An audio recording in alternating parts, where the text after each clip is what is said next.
Welcome to Pomodoro Joe for Sunday, September 10th, 2023. Today we're doing LeetCode problem 1359. Count all valid pickup and delivery options. This is a hard problem. Given n orders, each order consists of pickup and delivery services. Count all valid pickup and delivery possible sequences such that delivery at index I is always after pickup index I. I guess I shouldn't say index. Delivery I is always after pickup I. I don't know. Basically, you have n number of pickups and deliveries, but you can only deliver if you've already done the pickup for that delivery. All right. Since the answer may be too large, return it modulo 10 to the 9th plus 7. Here's our example. N is 1. We have one pickup and one delivery, so you have to do the pickup and then the delivery. All right, so there's one answer. N is 2. So we have two pickups and deliveries. So you can pick up one first and then deliver one, or you can pick up one and then pick up two and then deliver one and deliver two. So it looks like we've got a bunch of different options, but essentially it boils down to 6 different possibilities. All right. Okay, so this one is tricky. And I'm sure there's a clever mathematical way of doing this. You could probably use permutations to figure this out, but let's see if we can figure this out from purely algorithmic standpoint. All right, so we'll put 25 minutes on the Pomodoro timer and let's get started. So for this one, we have a bunch of pickups and then a bunch of deliveries. You can think of this like you're a DoorDash driver and you have a bunch of food to pick up and you have a bunch of food to deliver, but you can't deliver somebody's order before you've picked it up. So you have to go pick up the order first and then you deliver it. Okay, so let's say we have n pickups to do and then we have n deliveries to do. So let's make a recursive function that actually takes the number of pickups we have, the number of outstanding pickups we have, and then the number of outstanding deliveries we have. So we'll call this count orders recurse.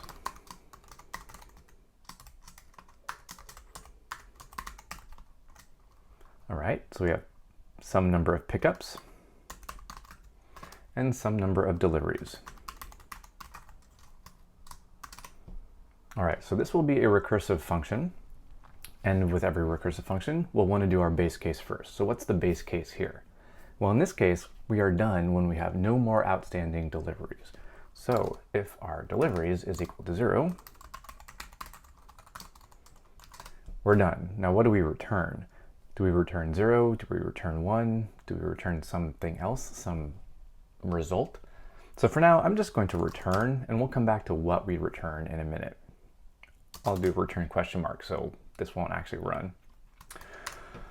All right, so before we get to our end case, our base case, what are the other cases? Well, we might have some pickups to do, so let's do a pickup. So one option is we do a pickup. So I'm going to set this option equal to 0 to start with. So if we still have pickups to do, so this we can only do a pickup if we have outstanding pickups. So if pickups is greater than 0, so we still have some outstanding pickup, then we can go pick up our order, and that will be one recursive call. So our option here is to do this pickup. So option 1 is equal to, let's see, count orders recurse. And we'll do pickups minus 1 because we've just done a pickup. But we still have the same number of deliveries. Okay, so option 1, we're going to do a pickup. If we still have some pickups left, we'll do the pickup and then we'll recurse. Now, one thing here, if we're doing this pickup, how many different options are there for this pickup?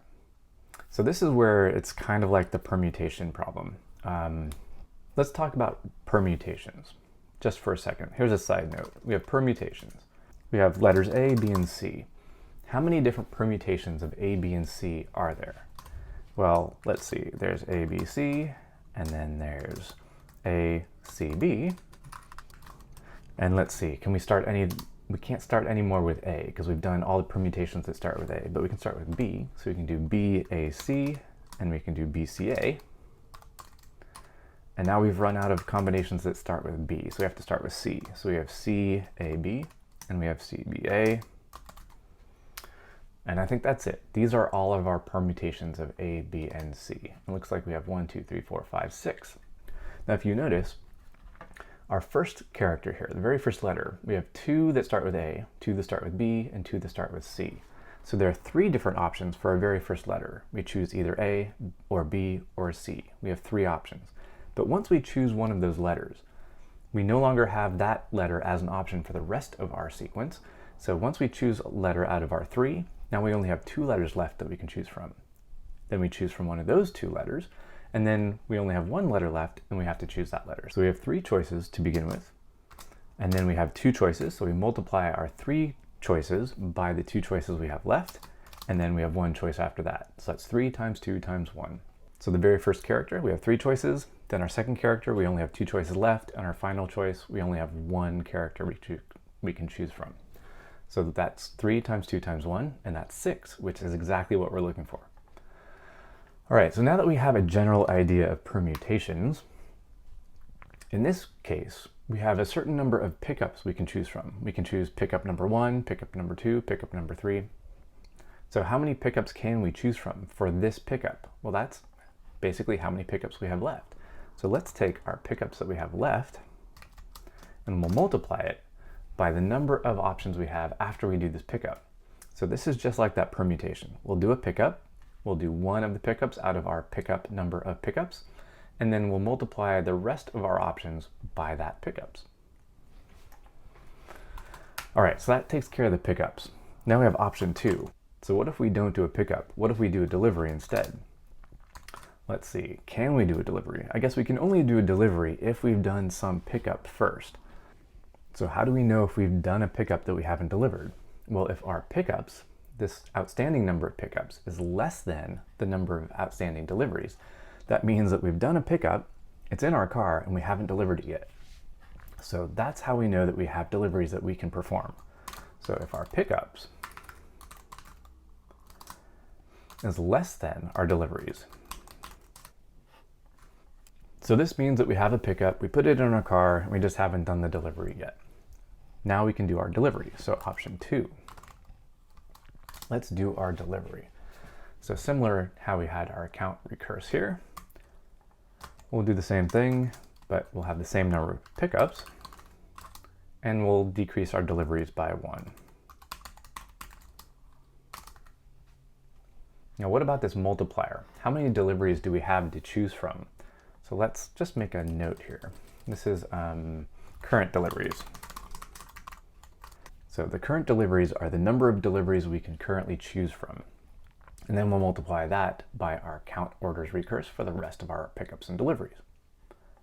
All right, and at the end, we will return option 1 plus option 2.